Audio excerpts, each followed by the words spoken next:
Alright guys, we're on the baby bullet again here. So what we're doing today is I'm gonna go ahead and just do these little copper jaws, get them out of the way.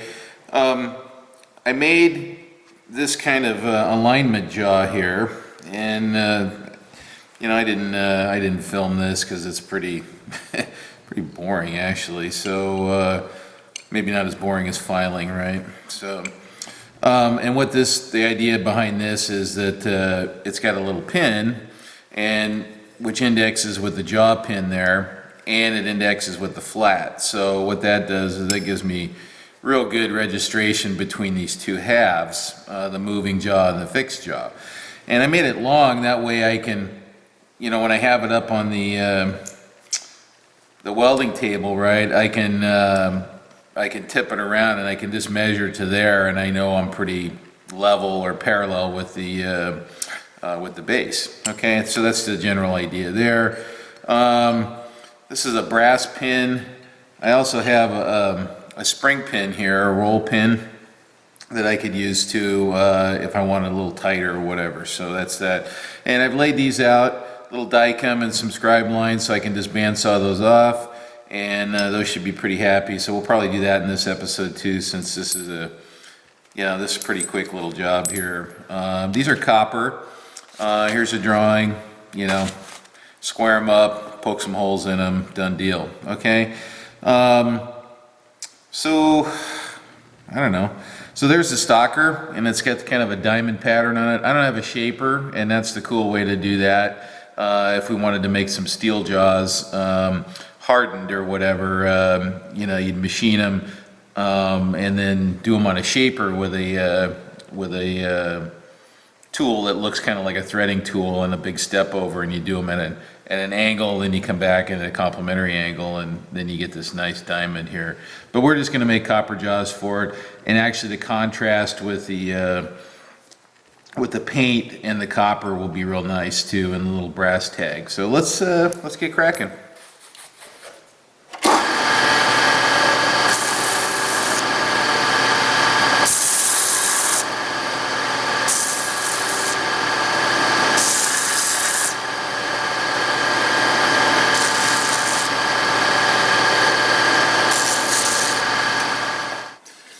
So we're going to put some wide parallels in here.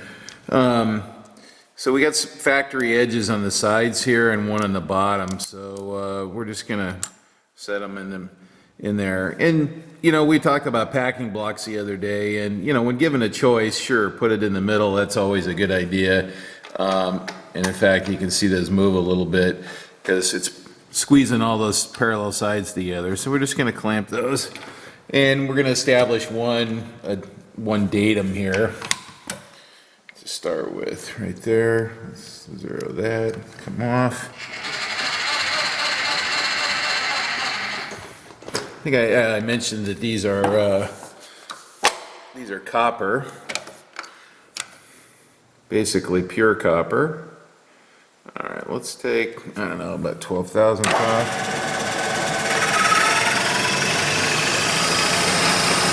It's 1600 RPM.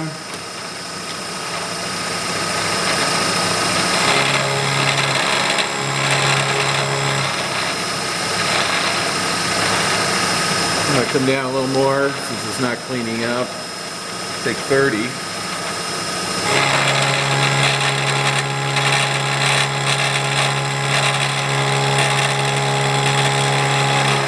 right, so I touched the second one.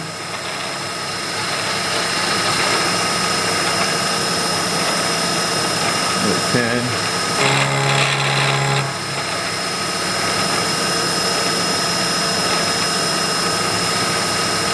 There we go.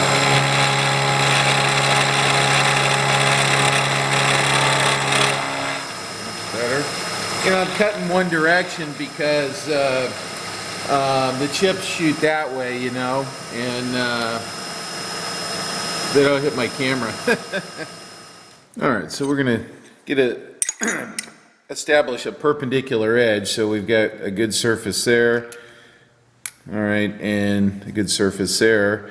Now, these vary in thickness a little bit, so I gotta be a little bit careful here. So what we're gonna, let's see, manipulate this here.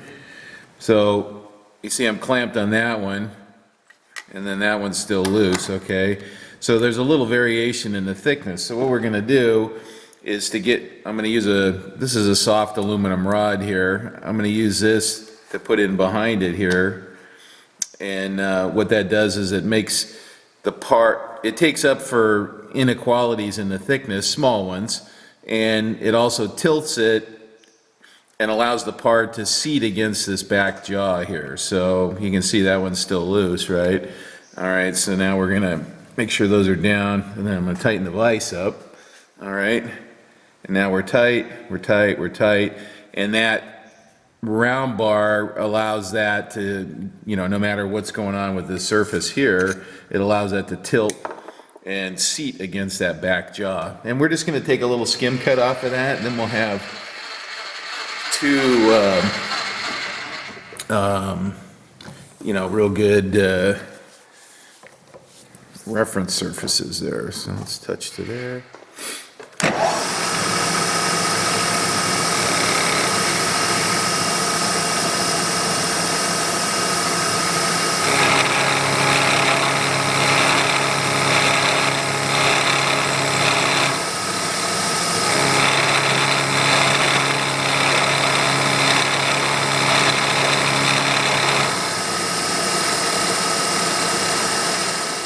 Okay, so we've got a machined edge here and a perpendicular machined edge here. So what we're going to do, speck of crud on there, is now we're going to establish the first parallel surface. So we're going to put it in there. So we got a machined surface on the back against the vise jaw and a machined surface down against the parallel. Okay, same thing on this one. All right, and then we're gonna do this so that any inequalities are taken up and it pushes up against the back jaw. But in this situation too, what we're gonna do, let me snug it a little bit, is now we can, my stupid cutter's in the way, we can tap it down on the parallel and seat the parallel, okay? So we're down against there, we're against the back jaw of the vise. And, you know what, I don't like the look of that. I got my rod in the wrong spot. All right, let's do that. Right, let's snug her up. Let's do that again. Tap that down. Yeah, I'm hitting at a lame ass angle there. Okay. Parallel's tight, this is tight, looking good. Take a skim cut on that, then we can go to town on these things. When you got a bandsawed garbage to work with and multiple parts, if it was one part, it's pretty easy to deal with. But when you got two and you kind of want to run them at the same time, sometimes you got to do, a little bit of gyrations there. So.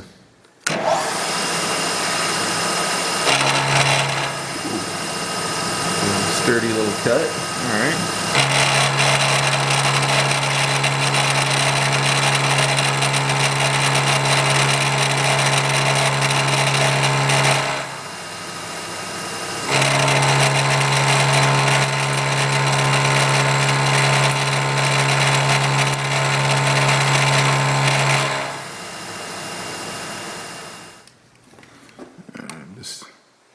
They're just vise jaws, so.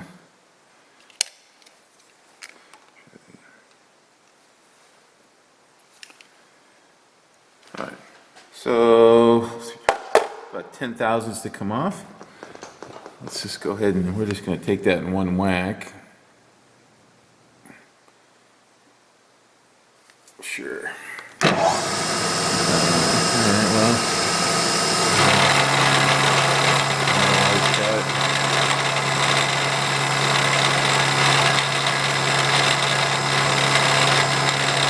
I'm just hand feeding this. What else would I be doing? Standing here waiting for it to be finished, right?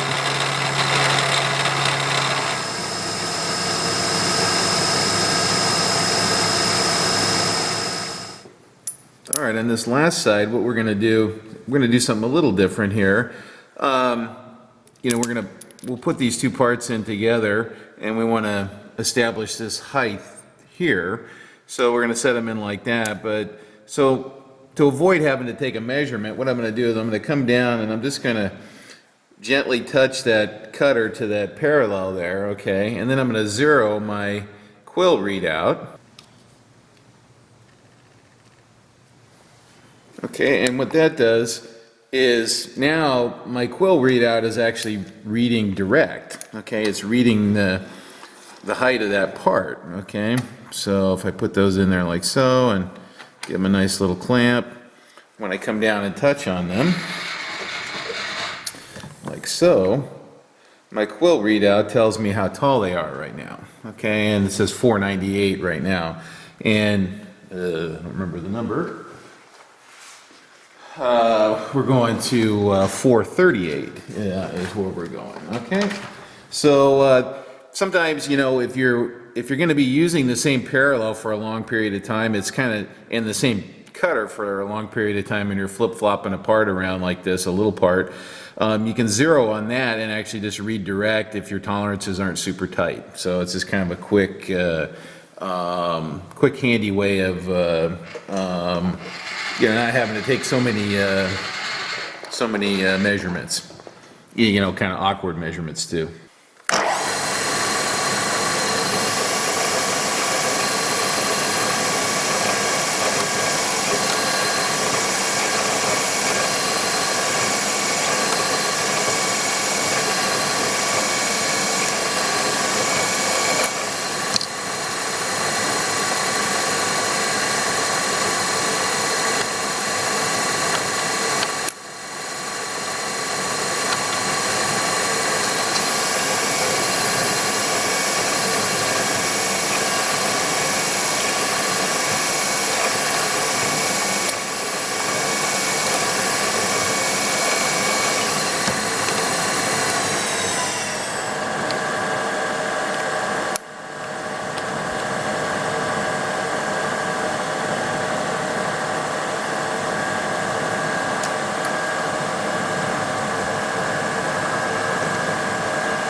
So you'll see that I over sunk it there, or over countersunk it, and there's a reason for that.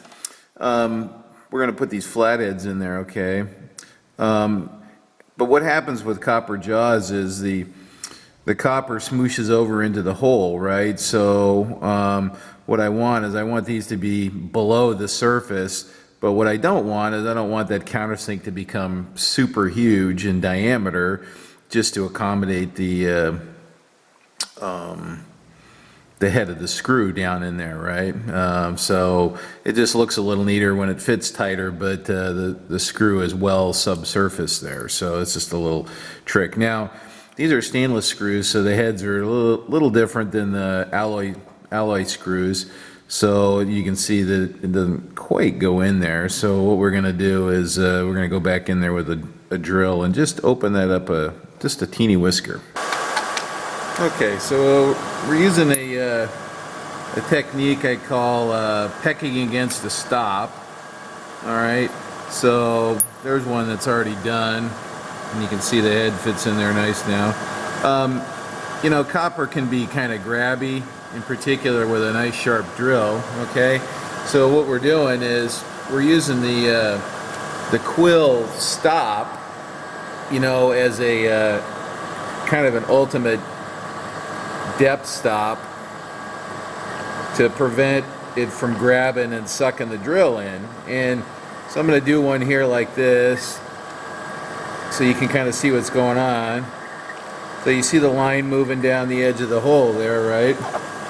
You know, if you're looking right there, you watch that line, it's just going to creep down and blend into that countersink, okay? And then I'll show you what I'm doing up here with the quill stop, so you get a sense of how this works. And this is a real safe way of drilling a dicey material that with a sharp tool that you may want to grab, okay? That's the kicker there. Alright, and you see it just blended into that little corner right there. Okay, so I'll flip this around and then I'll show you what I'm doing on the stop. Alright, so we're just gonna go ahead and go, and let's see. Can you see? Yeah, okay, you can see the threaded stop back here, and you can watch the display here, and I'll just be creeping down on it. So I'm just advancing the quill stop a little at a time. I think each one of those is a thou or something like that. So it's just taking very light cuts, and you see the numbers getting smaller and smaller. I set the 0 just so you guys could watch it. But you can drill. This is a handy trick for drilling with real small drills too, and so you can drill tiny increments. Around. Now, I don't know if you can see, but I'm using the really thin parallels there, and you got to be real careful with those, because if you open the vise jaw too much, it's really easy to pinch your piece, and in particular with soft materials like this, you can really munk it up. So what I do is I hold it up and then I close the vise so it just slips, and then I can drop it in and I know I'm going to be on top of the parallels. It's just a subtlety to using these really thin ones. You just got to be a little bit careful. And I've set a depth stop here on this so that I don't want to like oversuck the tool. Okay, so now we're ready to do this is the back side. And we're going to put a hole in the center there for a pin.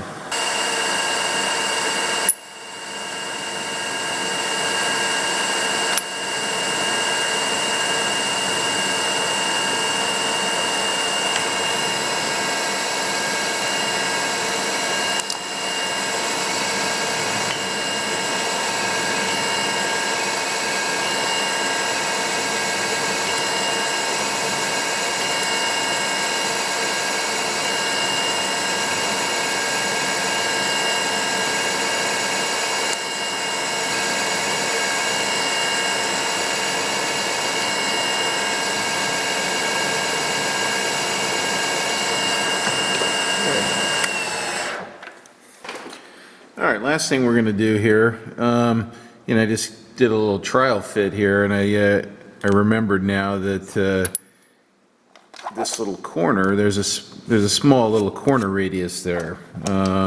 So what we're going to do is we're just going to chamfer that corner on the copper jaw so that it sits tight against there and tight down against there. So in fact, you can see it kind of rocks a little bit. So we're gonna cut that, and we're gonna use a 90-degree countersink here, single flute, and just buzz a little off of that. So be right back. All right, so we're kind of ready to go here. A little oily oil on there. This is just gonna be kind of eyeball. So I'm gonna come up, and I'm just gonna move one axis.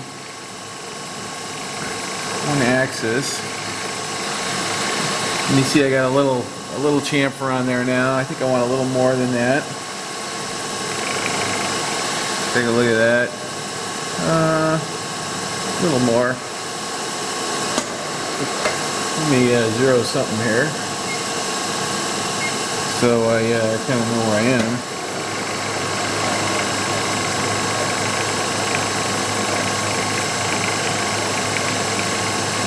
Yeah, it looks pretty good. So I'm just going to leave the same setting, and I'll do the second one, that way they'll be the same. So, alright. So actually, let's come back across and do kind of a spring pass and get a really nice finish on it.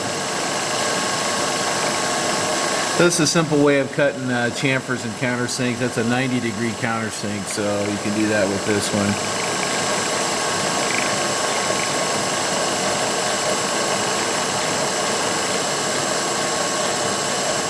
Hey guys, a little friendly word from your sponsor. I'm Tom, this is my channel, and for those of you that are watching that are not subscribed, do me a little favor if you would please, right on your left or your right side there's a little button that says subscribe. Hit that. That helps me produce content that you want to watch, so stuff like what you're seeing right now. So it helps the channel and it helps keep things going, so much appreciated. Thanks. Okay, couple of screws. Oh yeah, look at that, that's gonna look good.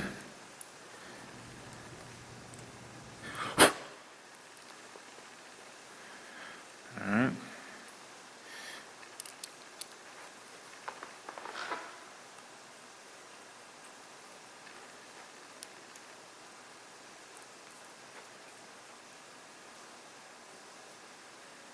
Yeah, it feels good on the outside. Alright. Screw it in there. Sweet. I didn't put the pin in because, you know, these spring pins, they grab pretty good.